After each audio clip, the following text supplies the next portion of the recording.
In a recent video I mentioned that I really like the use of atmosphere in anime, and I do. It's one of my favourite narrative aids, but I also think it's one of the best. I had a look at every single anime that I consider to be very good, and I realised that they all used atmosphere in a really fantastic way. I really do believe that atmosphere is one of the best storytelling tools. A question that popped up many times was, what exactly is atmosphere? That's quite a tricky question, as you can't exactly outline what it is. It's more how narrative elements are used than a narrative element itself.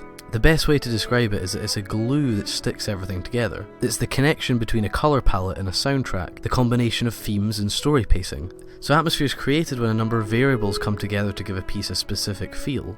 So for example, in Texhnolyze, the lack of dialogue, the muted colour palette and the creepy soundtrack are used to create a really nihilistic atmosphere. Atmosphere is so important due to how much it can extend any narrative barriers. Without the use of atmosphere, you can only really do so much. If they just feel like recycled material, then it's all pointless. Atmosphere allows any story to add an extra layer of diversity, to make them unique, enhancing the narrative as a whole. It can turn something very shallow into a really unique experience. And of course there are correct ways and incorrect ways to use atmosphere. I think the most important part of creating an atmosphere is subtlety.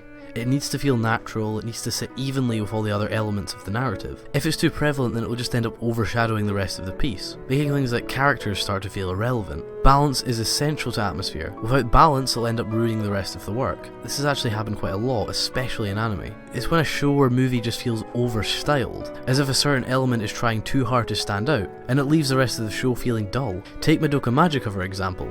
The visual style of Madoka is so overpowering that it ends up negating some of the basics of the show. The story just feels really insignificant compared to the visuals, so you stop focusing on the story completely. Atmosphere has to be used in moderation with the rest of the anime. So Haibane Renmei is one of my favourite examples of how to use atmosphere. The show is very minimalistic in almost everything it does. It doesn't have much plot, the characters are very secretive, and the series is mainly episodic. Despite this, I still consider it one of the best anime series ever made. For one reason, the atmosphere. It's used to such a brilliant degree in Renmei, so much so that it elevates the rest of the show from an uneventful slice of life to one of the most powerful stories I've ever witnessed. It creates such a unique feeling in the world, such mystery. Aria is another superb example. It's a show that thrives for the most part on its world and the atmosphere that the world brings. Aria used everything to bring this to life. The soundtrack, the designs, the pacing, the writing, everything. It is one of the best examples of immersion. Mirai Nikki on the other hand is a show that completely messed up its atmosphere.